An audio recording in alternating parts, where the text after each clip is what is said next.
to someone I'm very proud of, my sister.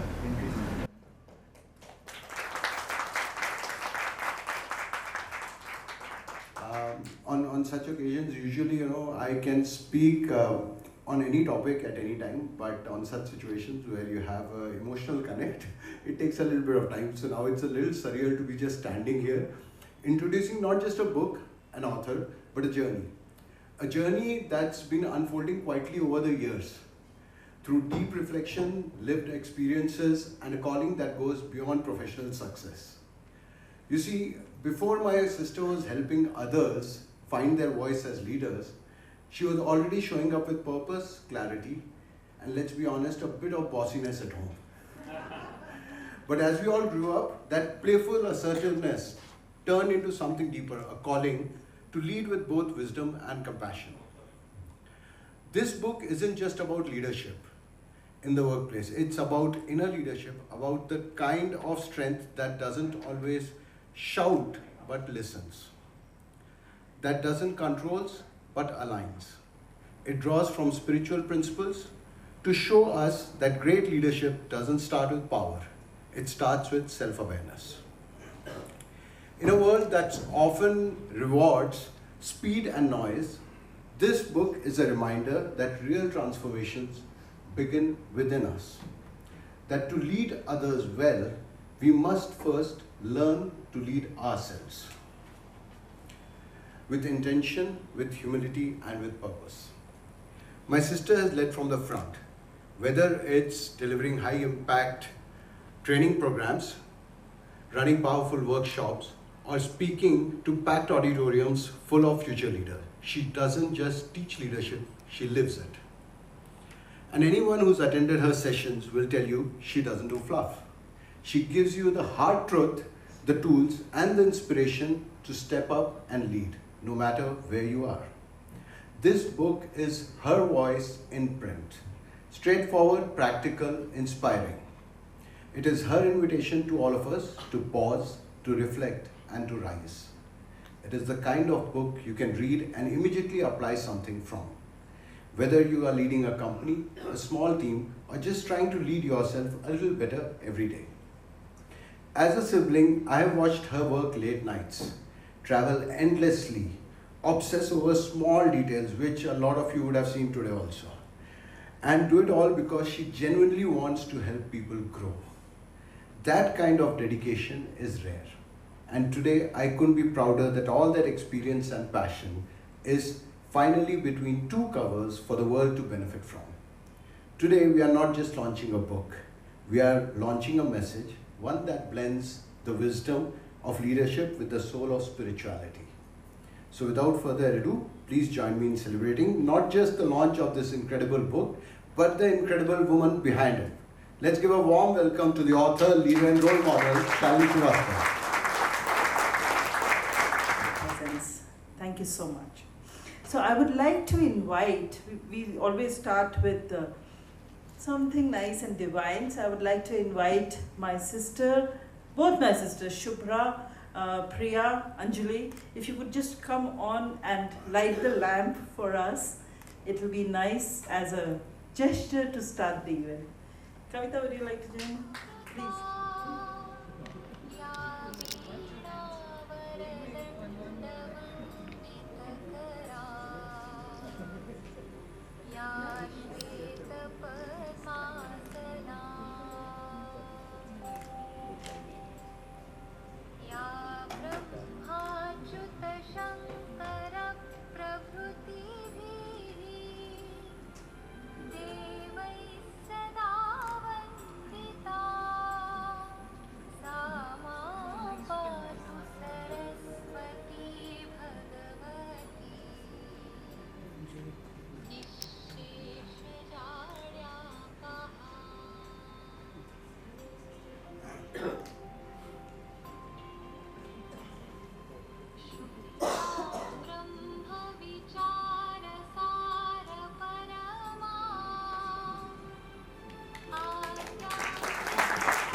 Thank you for bringing so much of bright light, Srivastava, on the stage to unveil this book, Mummy. So you have been a very, very silent foundation for everything that I do. And it's only right that your hands unveil this book to the world today.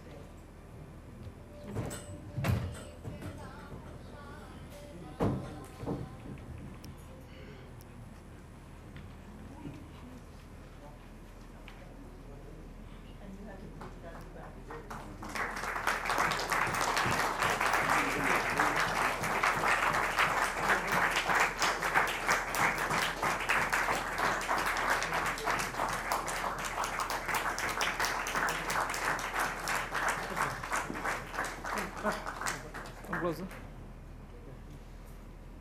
Okay, ma'am. Thank you.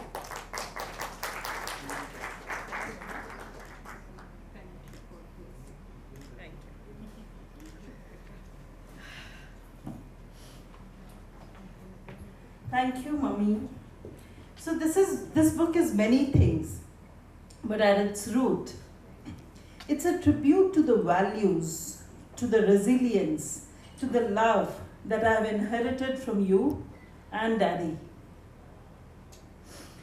Both of you not only managed a mountain of books at home, but also managed to instill in me the love of learning, which has carried me all the way here today.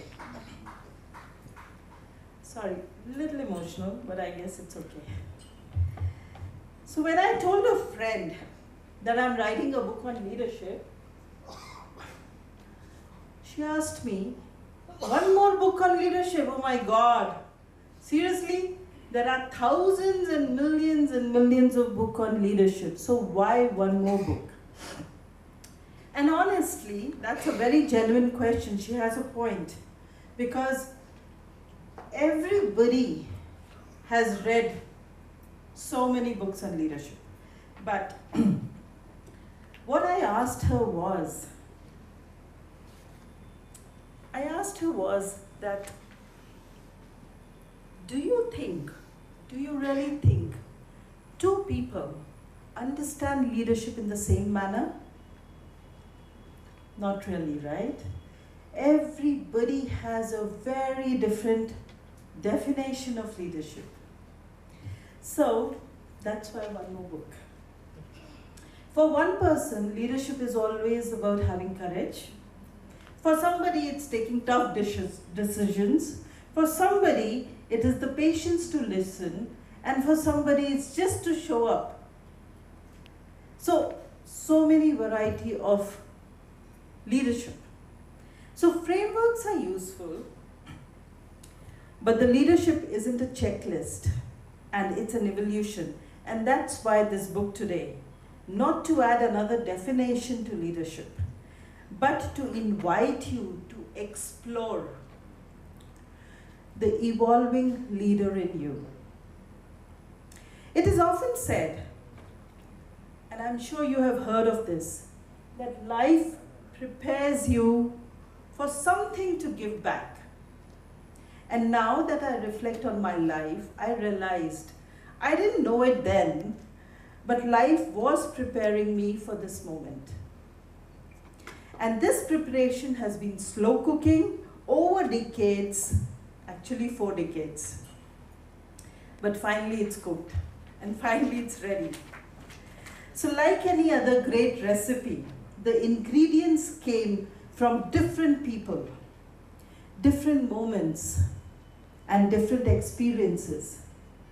And tonight we taste the final dish, the evolving leader in you. So my love of books started very young.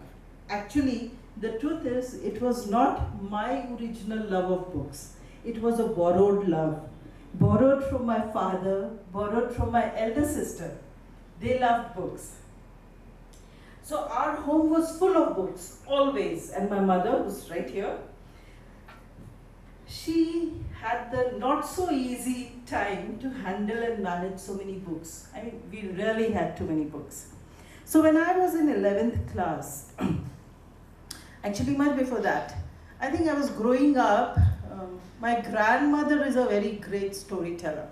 And she used to tell a story about epics, about scriptures, and it was just not entertainment. It was, I think, some kind of a seed that was being sown deep within me. So when I was in 11th class and we were in Prayagraj, which was earlier known as Allahabad, we started a small book library at home called the Little Book World for our colony. So it was for our neighborhood and colony. And I can still see myself in that small room. I had to study because next year was 12th. So I used to be in that room a lot, surrounded by books, managing the library, and daydreaming of stories. And somewhere in those days, this tiny seed that was sown, the thought that one day, maybe, just maybe I would write a book. At that time, I imagined I would write a fiction or probably a fairy tale or something magical. But life had other plans. That seed quietly went underground while I got busy with college, job, career, meeting a lot of you all, business, so life took on. Like many of us, I even forgot that seed was there somewhere deep hidden inside.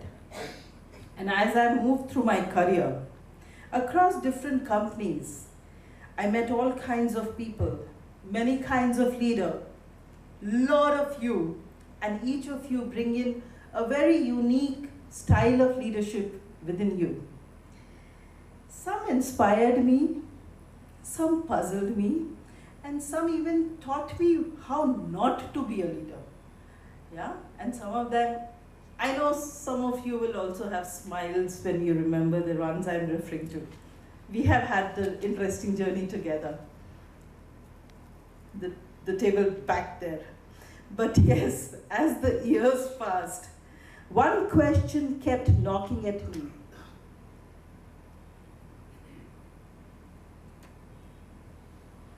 One question kept knocking at me. Where are the great leaders? And that question kept chasing me, that question kept haunting me. So let me read you a small little passage from my book, which will capture this feeling. And you will, when you read the book, you will really get more of it. In the boardroom of corporations and government offices, on sports field, in classroom, in families, we find managers, decision makers, influencers, and role handlers. But great leaders, they are painfully rare.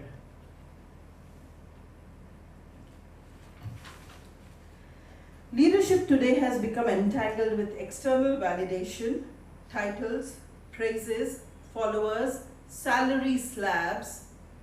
We measure leaders by what they do, not by why or by who they are. And that's why truly great leaders, the kind who uplift everyone around them, are a rare species. Hi Raghu, hi Swadesh. Hi Soumya. Swadesh, thank you so much for coming. He's one of those great leaders that I was referring to right now. So, why this book is based on Dashavtar? It's a very, very interesting anecdote, or it is a very interesting metaphor that we have in our scriptures. Because the Dashavtar stories are just not legends, okay? They are metaphors of evolution.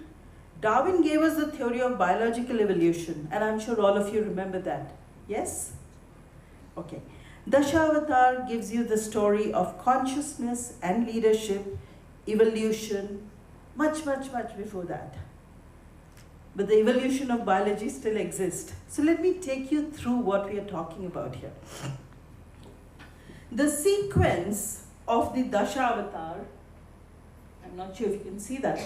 The sequence of the Dashavtar mirrors Darwin's theory of evolution. From fish, the aquatic, amphibian, mammal, half human to half dwarf, and the upwards towards higher consciousness. Yeah, so the top one is what the Darwin is talking about, and the below one is the Dashavtar, exactly the mirror. So just as consciousness evolves in human life, so does leadership. From controls to influence, from self-interest to service, from doing more to being more. The Matsya navigates chaos. So if you remember the Dashavtar, and if you don't remember, there is an Amarjit Katha kept right out here for you to remember that. The Matsya, the fish, or the Matsya, that is talking about navigating chaos, survival. If we look at Kurma, or the tortoise, it brings the support system from others when the others churn. So when things are going wrong around us, the Kurma offers support. Varaha. Varaha is lifting people, teams out of crisis. And we know some of those leaders who do this.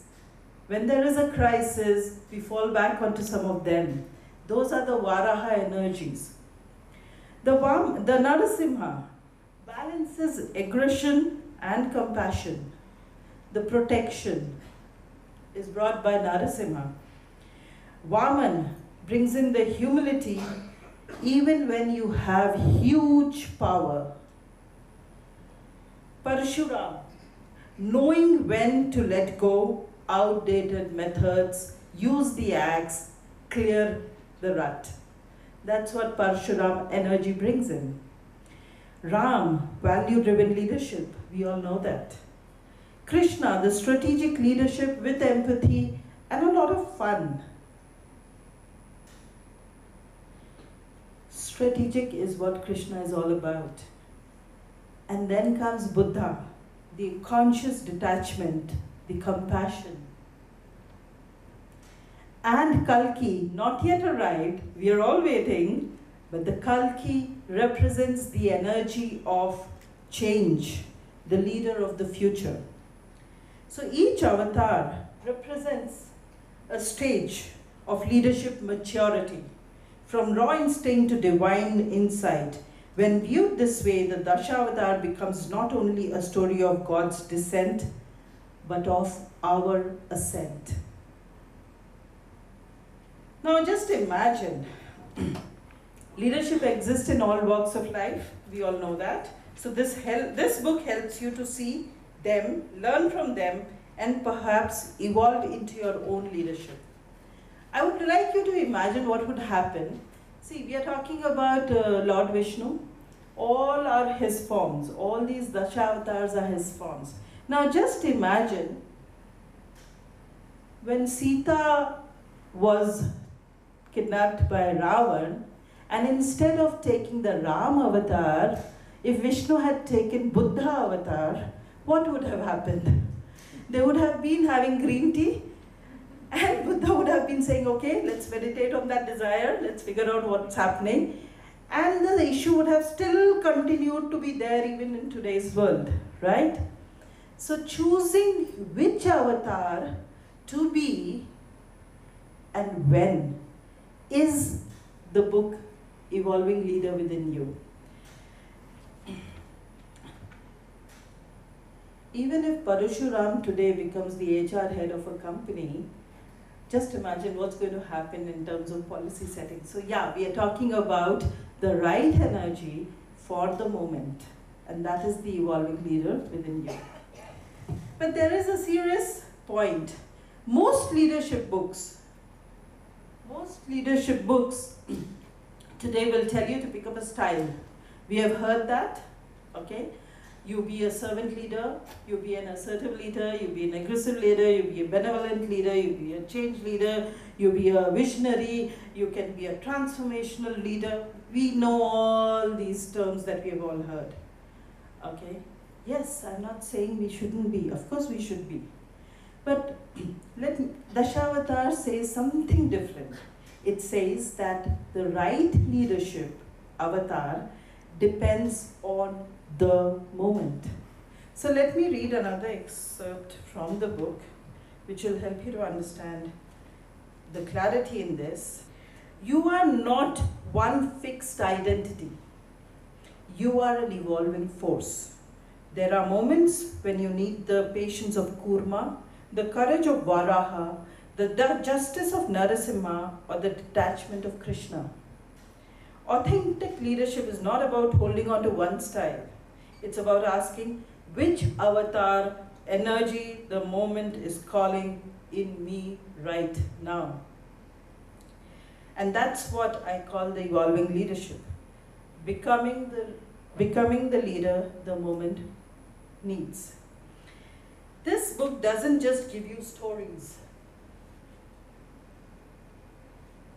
Each avatar chapter ends with reflections. So if you pick up the book, you would see there are a lot of questions. They are very self-reflective questions. So that you can pause and ask yourself, where am I right now? What's holding me back? And what's evolving within me? There's also a quiz for you to help identify which avatar you most often embody and which avatar the moment might be calling you. It's not working. So when we look at any book for that matter, in any topic, and here we're talking about leadership, the book always follows a taxonomy. There are books which will help you to remember, there are books which will help you to understand, there are books which will help you to apply things, analyze, evaluate, and create. This book sits in the top 3. It helps you to analyze, it helps you to evaluate yourself, and it helps you to create. Thank you, Chacha, for this input. So, importantly, I have laid down the pros and cons of each avatar. Because if you bring the wrong avatar to the wrong moment, it can do more harm than good. Imagine Narasimha at a kindergarten parent-teacher meeting. You had it, right? So we have to know which avatar to get to which moment. And here's why this matters even more today. We are living in the age of Gen Z. They are not just entering the workplace, they are also shaping families, influencing culture, and soon deciding the future of the country as voters. They are actually voting now for the country.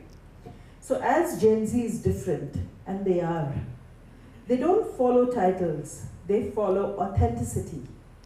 They don't respond to because I told you so. They respond to why it matters. If you show them fear, they resist. If you show them purpose, they take it forward. Now, we have all seen, grown, and learned leadership differently. Now is the time for us to also know how to help the Gen Z become the best version for themselves. So which means that our leadership must evolve again. And that is exactly what this book talks about.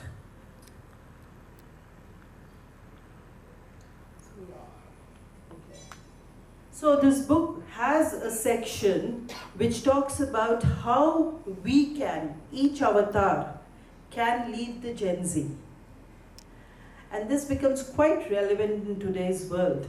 Otherwise, we feel that that generation is listening to a different music, it's listening to something totally different. So when I look back now, I see how life was preparing me. The torchlight reading my Dadi's stories, the small library, the little book world, the endless searches for great leaders in real life, they were all ingredients. They cooked slowly over decades, and today they have come together in this book. By this evening, it's not just about my journey, it's also about yours. I invite you to reflect for a moment. If you had to pick up right now, which avatar are you leading from today? And is that the avatar the moment actually needs? Raj, I had given you a set of bookmarks. If you could quickly pass it around, and probably Gautam and Siddharth, can you help him? Let me end with one last excerpt from the book. Leadership is not a title you earn, it's the truth you become. This book is not about becoming a better leader than others, it's about becoming the most conscious version of yourself. Because the more conscious you are, the more empowering your leadership becomes. There is a bookmark on the table on it, so I think the kids are passing the bookmark to you. On it, you will find few questions. Answer them now or tonight, but please carry it back with you. Revisit them in a few weeks or months and see how your leadership has evolved. That will be your personal compass. And finally, at the end of the book, you'll also find a collection of leadership quotes, timeless reminders that leadership is not just about doing, but about being.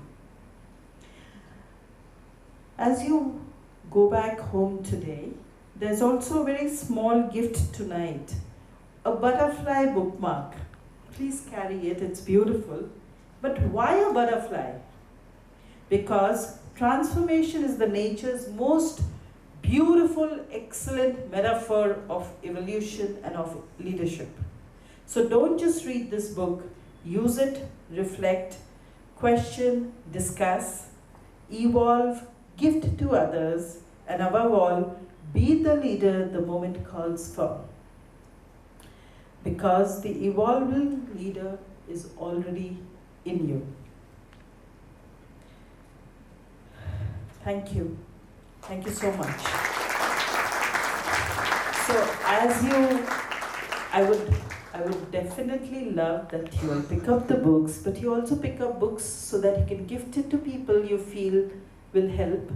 You can gift it to people who are supposed to evolve themselves, and do read and do share how you find the book. Thank you so much.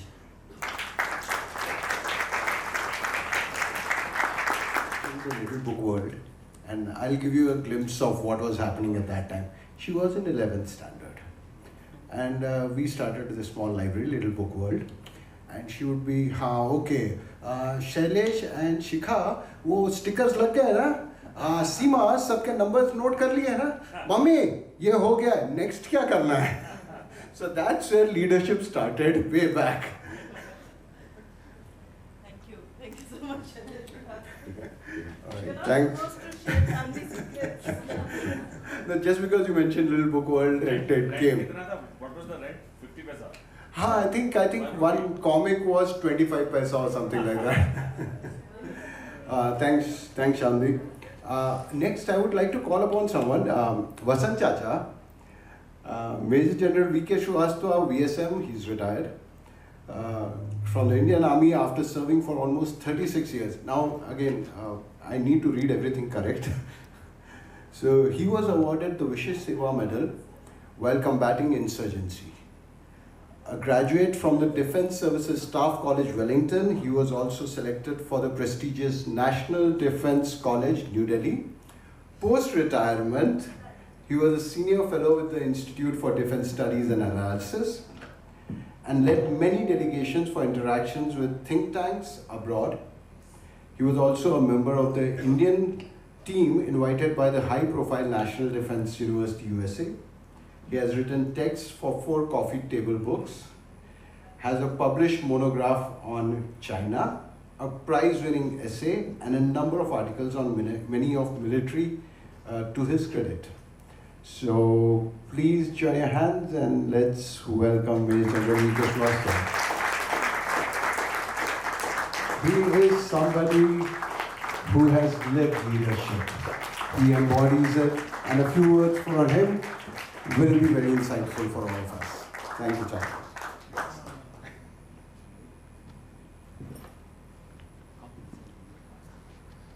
This comes as a bit of a surprise.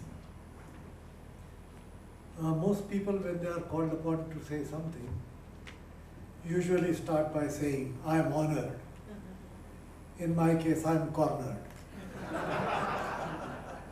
And as I stand before you in this cornered position, I am reminded of that there are three things difficult to do in this world. First one, to climb on a slope leaning towards you.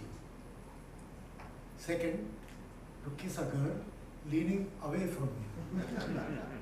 The third one, to speak after such a masterly expose that the author of the book has just given.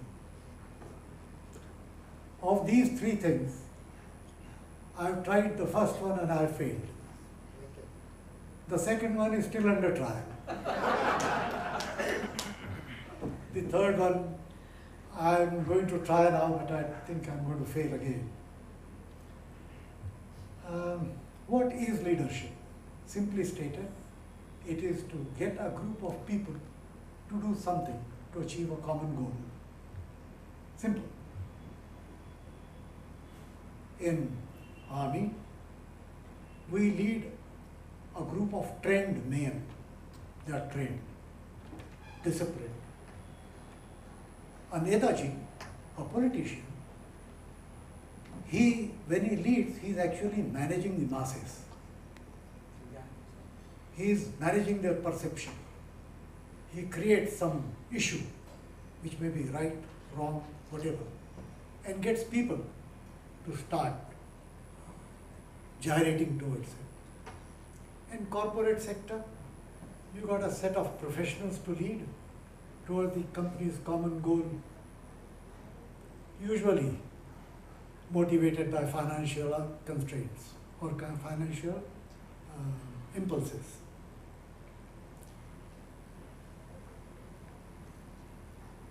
There is no set of rules, regulations, or characteristics of a good leader. But basically, if you are competent, so that people look up to you, if you are confident to be able to listen to your subordinates, give them a hearing, if you are just and fair in your dealings, if you give them a level field to play, you have no shifarsis, flunkies, sycophants. You are just and fair in your dealings. You can communicate, you tend to communicate with them.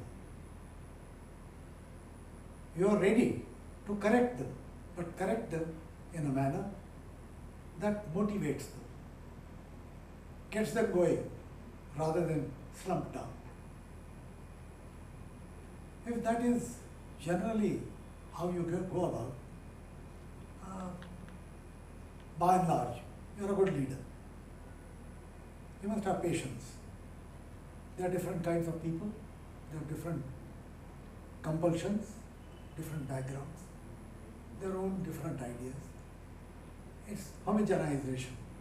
What the speaker was saying, finally in taxonomy you come down to analysis and then you should be able to harmonize. That's what leadership is all about. Present day, I think things are quite different. I've been in retirement for almost 3 decades now. I think present day leader has got a different set of challenges to face, which were not there in our time perhaps. Present day generation questions everything.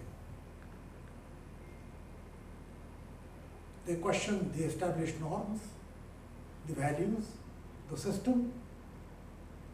Unfortunately, while they question, they do not have their own moorings. The new set of things are not clear to them. The whole society is in a state of flux. Present generation is also very short of patience. They are impatient. Everything must happen instantly. You tap on a mobile phone, something must pop up. You click somewhere, things must come up. If there are a couple of seconds we have to wait, we feel very frustrated. Your nose is clogged up, 25 seconds. Maggi noodle, 2 minutes. Eno's fruit salt, 6 seconds. Everything instant. And therefore they have got very little patience. They're not prepared to listen to something that is a sermon-like and advice, especially if it is long. Something very short, perhaps they might listen to it and then get along. They also have very long working hours, not the kind of thing that we used to have. So when I say we used to, army of course is only one aspect of it. We have no working hours per se. They work at different timings. The MNCs have got different schedule of work. Somebody works the whole night. The mobiles and the computers keep them perpetually on their feet. They are under great tension, great stress. And therefore, a present-day leader has got to take note of all these and therefore perhaps change his style of functioning. As I said, lot many good things about the leadership has already been spoken, therefore let me not detain this gathering by my impromptu monologue. There is one final thing that I wish to say about leadership is a good leader has got a very difficult job of being liked, respected and feared at the same time. Only he who can do this is a really good leader. That he is liked, respected and feared. And that is what we do in army. I suppose everybody else does that in his own field. Lastly, I must congratulate Shalini, who spoke to me about 6-7 months ago. Casual discussion we are having someplace, I'm forgetting where. She says, Dashavtar, mind you, I'm not particularly religiously inclined or informed. So I said, why don't you just put it down sequentially and you'll have a book? I didn't know she's going to take my word so seriously and actually get on with that. I'm surprised. I'm very surprised and not very happily that during her talk, she never gave any credit to me. Nevertheless, you've done a good job. As somebody, in my introduction, somebody mentioned that I got not many things. It's a great pleasure to see something of your own writing in print. I am sure your book will be greatly appreciated, will be read by the new generation of leaders, and they will benefit from it. I wish your book all the very success. Thank you very much. And thank you. Thank you, Chacha. This kind of talk, an impromptu one, and with so much of insights, can come only through experience. And he has tremendous experience in leadership. Now that we have heard the man himself and the lady, and had a glimpse of the powerful ideas this book brings to us, it's time to get deeper. And what better way to do that than a candid, no holds conversation. We are about to begin a fireside chat, a relaxed, insightful dialogue that promises to unpack not just the book, but the real life leadership journeys behind it. I have the pleasure of welcoming three incredible individuals to the stage. First, the author herself, someone I've known all my life, but the world knows her as a leadership coach, trainer, and a mentor to many, Shalini Srivastava. Joining her is Kavita Kapoor, CFO at Quinox, recognized for bringing together head and heart in leadership. Drawing from her spiritual inclination, she leads with balance, empathy, and vision, inspiring teams to go beyond performance and thrive. We look forward to her thoughts on leadership and action. Joining in also is Ankul Mehrotra, serial entrepreneur, avid traveler, seeker, author, and software quality expert. He's the managing director of Meteonic Innovations and Kanika Jewels, known building teams that don't just thrive but perform. A versatile leader whose career reflects the very principles this book champions. Together, they'll share stories, lessons, maybe a few conversations, all around the theme of modern leadership as explored in the book. So without further ado, let's dive into our fireside chat. Who's going first? The pleasure is mine. All right.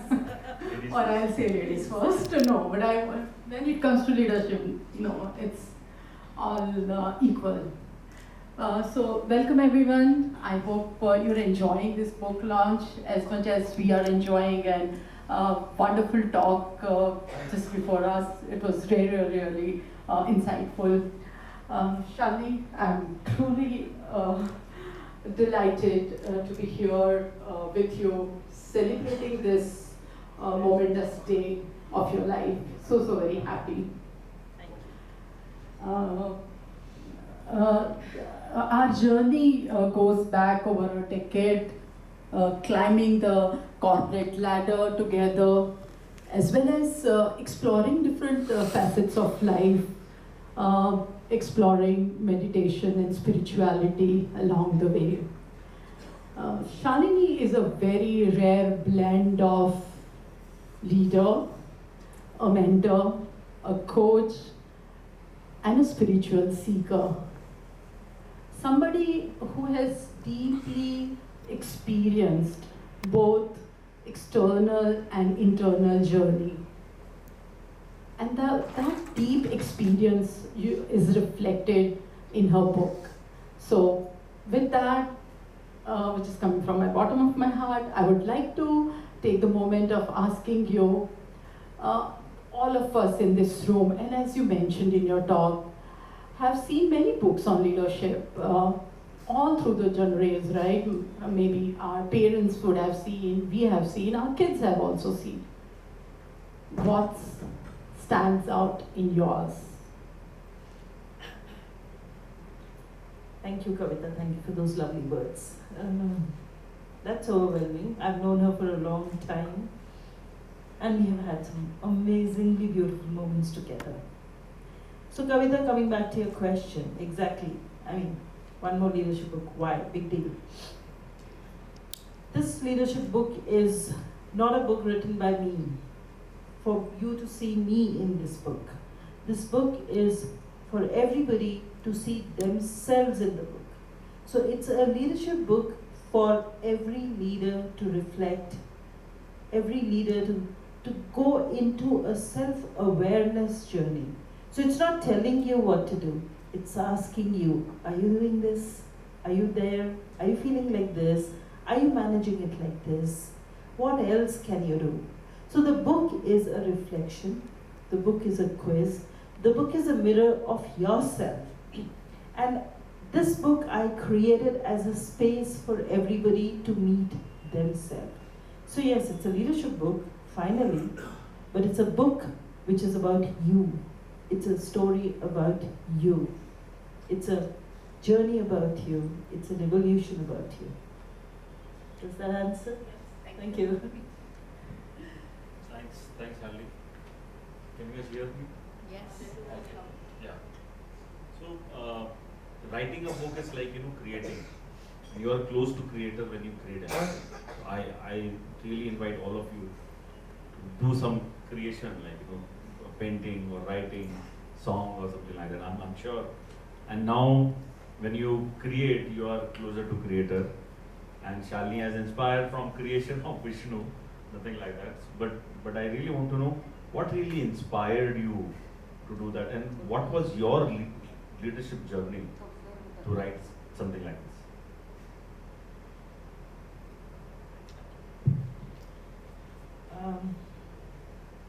Thank you for being here, Ankur. A big support. He's been after me for the last 7 years. लिखते क्यों नहीं हो? लिखते क्यों नहीं हो? लिखते क्यों नहीं हो? So this is also to you कि लिख देगा, we started thinking about writing something else, but finally, thanks to Chacha, thanks to Chacha, Dashavtar came before whatever I was writing. But the inspiration for this book basically came from my own experiences, and like I said, that search for where are the great leaders. Some of the great leaders are there in this room, yes, but I'm talking about outside in the world. And throughout the life journey that I have had, where are the great leaders? I have had experience of working with people, coaching business owners, coaching the younger generation. And I always felt that there was some gap. There is something definitely which is missing. And I think that inspired me to figure out what is missing, where are the great leaders. One of my journeys actually took me to the Amar Chitta Katha of Dashavtar. And I was going through it, and that is when you get that eureka moment, the bulb moment, and I said, oh my God, it's always been there in front of us, always. So we never looked at it, or at least I never looked at it from that angle. So, doing a little bit more understanding on Dashavtar, looking at what are the situations that I have faced and many others are facing, what are the great things great leaders are doing around me. So the book also has lot of life examples, lot of examples from our current world about each avatar. So it's not just a theory, people are actually using whatever we are talking about in the book. So that is how the inspiration came for the book. Great. I think we have some youngsters here, should take some clues on the inspiration. But taking a clue from that question, Shalini, would you be able to share an example of which leadership avatar would resemble in a particular situation? And most importantly, what if the consequences are of an approach which is taken or a different approach which is taken? Yeah, so as I mentioned in my presentation with an example of Ram, Ravan and Buddha, I'm just going to take that example a little forward into our current world. Suppose either you are working with a large team, you have a business, you're working with clients, you're working with different kind of people. Now, if your team or your clients are facing a particular situation which is more deadline driven, high stressed, and in that situation, if you become a Buddha or even a Ram, may not work. If you bring a Ram energy to a high stress situation, the team might wonder what's wrong with you. Correct? If you bring a Buddha energy to a stressed, full deadline situation, the team may not get it, and you may not be able to come out of that situation easier. At that time, probably you need the Parshuram. Or at that time, probably you need to take those small little steps like the Vamana avatar with humility to get the team out of it. So choosing which avatar energy is required in which moment is the crux. We know everything, but it's like you're going to the cricket field with a hockey stick, doesn't work, right? So this is about understanding the moment requiring which avatar. And in the book I have also used how you can identify which energy is required currently, so that you know which avatar you need to bring that energy to. Thank you. So, I've seen your book, and there are a lot of quizzes, a lot of exercises to find out who we are. Why it is really important to become self-aware of what you are. Most of us don't have time to reflect. In our lives, we are always running behind numbers and targets and business and customers and family and kids growing up and somebody's wedding, somebody's too many things, and health issues and personal issues, and Where is the time to sit and reflect? And if you don't reflect, how do you know what is your next level of evolution? Where are you only defines where will you go next. But if you don't know where you are, how will you know where you are going next? So those reflections, those questions and the quizzes are to help you to know where you are on your journey, and also to help you to know this aspect I may not be really working on, and bring it into your conscious awareness so that you can now consciously work on it. That's the reason why I have those quizzes. Thank you, that was wonderful. So now, without telling a lot about the book, because we really want to go back and enjoy the book, can you share, if at all you have mentioned any real life story wherein we've gone ahead and used a wrong leadership of Tar and that led into a funny or an unexpected outcome? And how did you, what were the learnings out of that story? So one of them, Sorry, I'm not like opening out the book, but because I got to hear about it, I'm asking you. So one of the experiences I have written in the book, so I will not use that. I will give another different one. Is that okay? Yeah. So this is probably about 15 years back, 10, 15 years back. There was a huge deadline that we were working on, and I had gone into a new role, and when you are in a new role, you're like trying to woo the team and be the inspiring leader, and I was giving my chakde speech of yehi 70 minute tumhare liye hai and all that, and the team was looking at me as if I'd gone completely mad, totally lost it because there was a deadline. That was not the energy that was required. So it became till I realized it, and then actually I didn't even realize it. Somebody in my team said, "Fine, Shalini, what do we need to do?" And that's when I said, "Oh my God, I am doing something which is not required at this moment." So yeah, it was there. Yeah. So the last questions, we all are business owners here. How we can really use your book to grow our business? Business owners have a very strong advantage of managing everything in their business themselves. Okay, but that is again the point where they miss out on self-reflection. That is one. Second thing that gets missed out is in your businesses, the Gen Zs are playing a beautiful role to take the business forward. But if we are not able to align and evolve ourselves to the way to handle the Gen Zs, the book will help you to do that. How to lead a Gen Z, how to evolve yourself.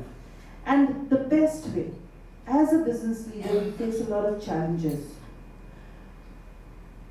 This book will give you the answers, provided you know where to look for it.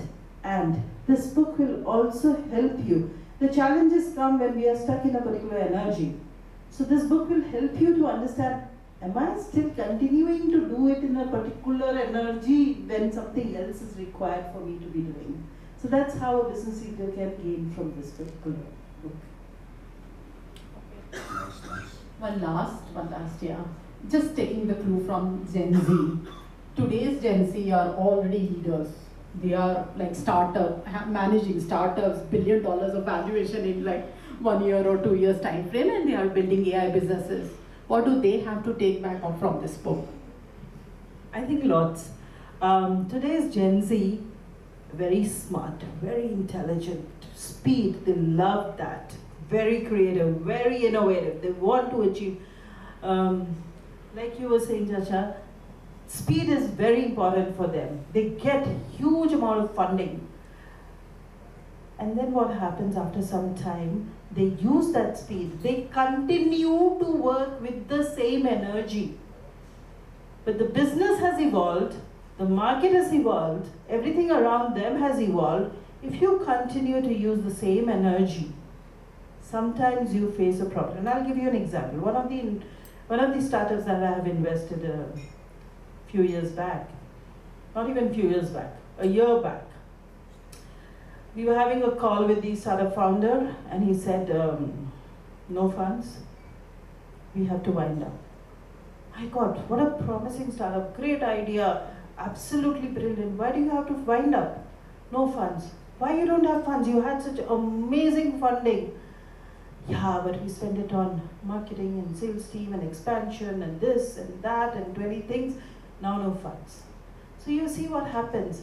When a startup founder, they start with a huge amount of energy, but at some point of time, they need to know when to go forward, when to consolidate, when to go deep, when to expand, and when to slow down, when to take those strategic steps, when to take those baby steps. This is what the book will help them to do. Thank you so much. Thank you. If somebody from the audience has any questions, we are opening the floor. The author is here. Anybody? Yes, Soumya. Thank you. Mike.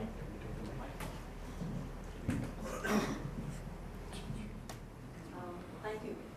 Shalini, first of all, congratulations. Immensely happy, and I always knew this was going to happen.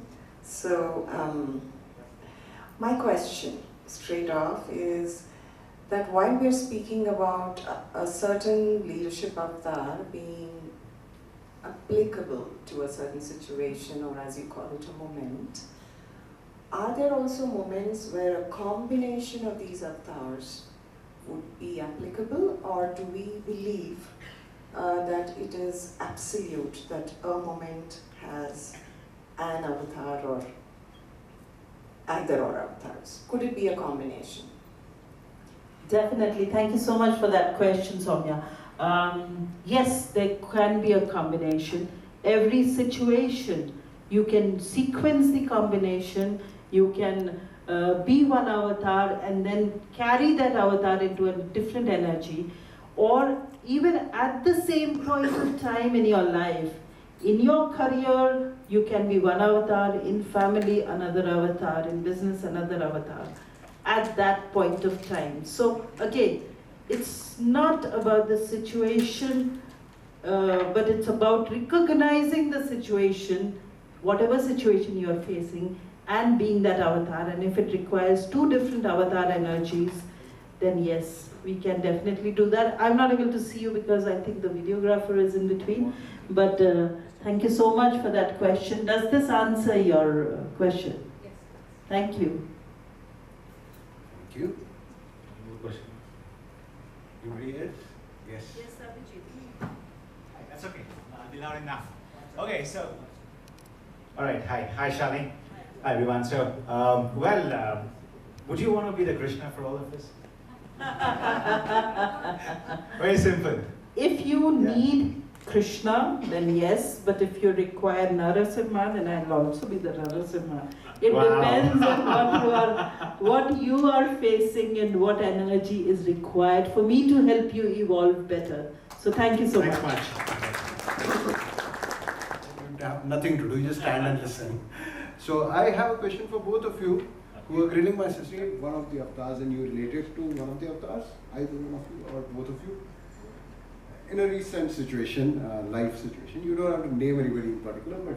Yeah, Sure. so these situations happen quite often when you are a head of a department. It does happen quite often. But now, probably I learn more once I read her book, but just with the discussions that we have, CFO's role is always a sandwich between the chairman, CEO, and the investors. Every time everybody is pulling you at all the ends. You have to meet revenue, you have to meet cost, you have to meet margin, and you have to also show growth all together. And then you have to have compliances. So when you are having the situations, I think more than often while having to play the Narasimha role, that meet deadlines, at the same time, I really practically practice Buddha's strategy of patience. Meditation is what really helps in my leadership. So yeah, that's a small example. Ankur? About us, like, as a SME less than 50 crore, we really want to grow, but we don't have that kind of budget. Like, you can't hire 50, 60 lakh kind of employee from IIM, right? So you have to balance it out. You have to make sure you get people who have potential and then you train them. So you make balance. And kurma of that kachwa, like, support. You have to give support. They will have good days and bad days, but you have to support them to make sure they reach something. Thank you. Thank you.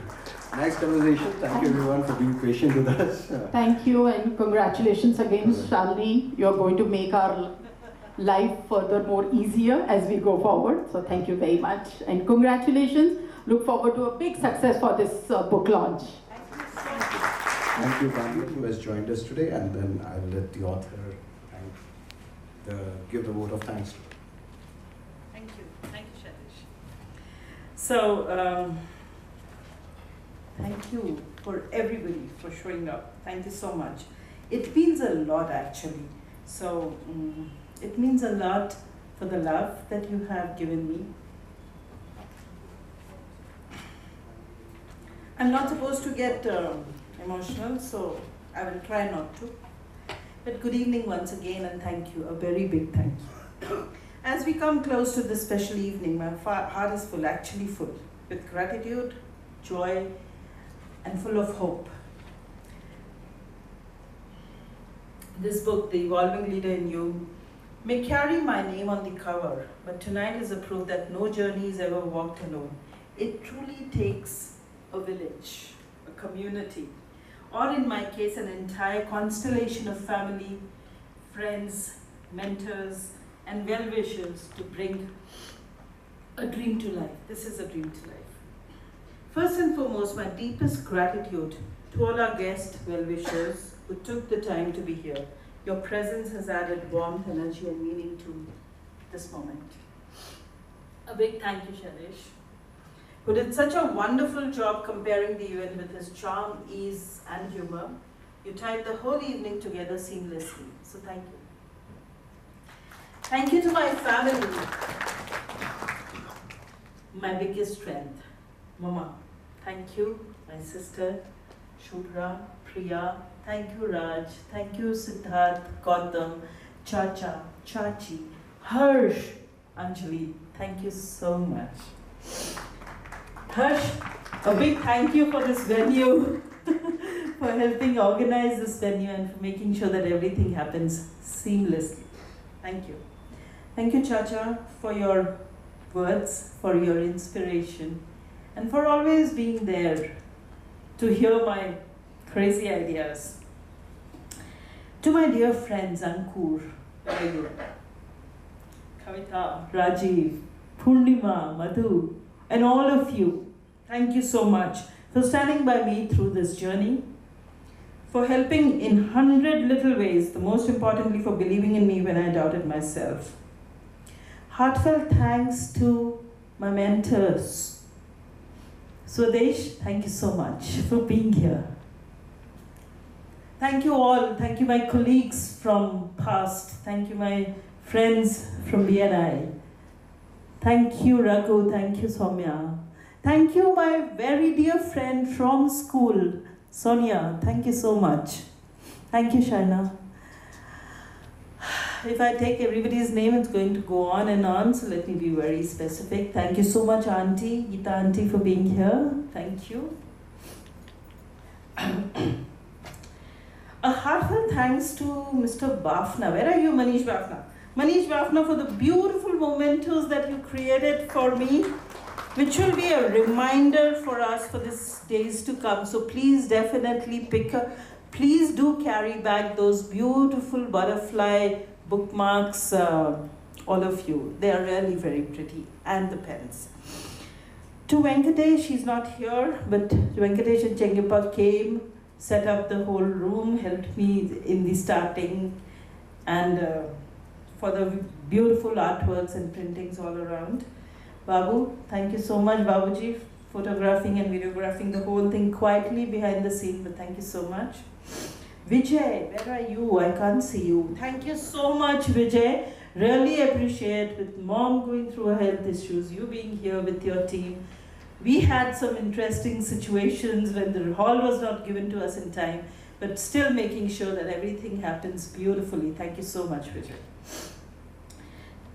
To each one of you, whether named or unnamed, please know that your contribution is deeply valued. Thank you, Mahesh. Thank you, Ambuj. All of you. Thanks, guys. Today's success belongs to all of us. On behalf of my family and myself, I thank you once again for being a part of this journey. May the spirit of evolving leadership continue to grow in each one of us. Thank you. Have a wonderful evening ahead. I'd be happy to sign the book. If you want to pick it up, we have a counter, I think, there to pick up the book. I would be very, very honored to sign it for you. And thank you so much. And please, we can break for chai, coffee, and some khana pina. Thank you so much for being here.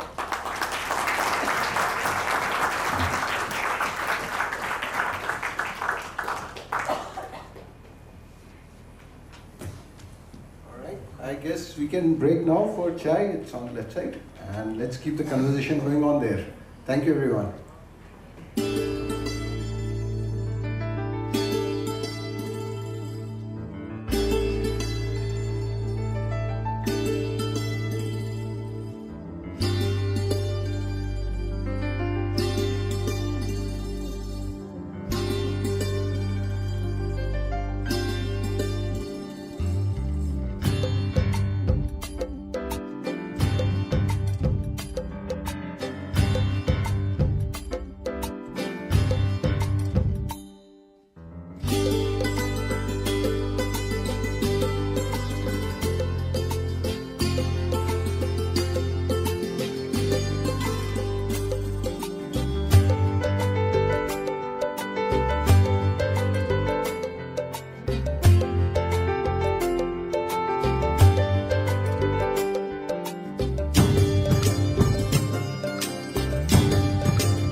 Thank you.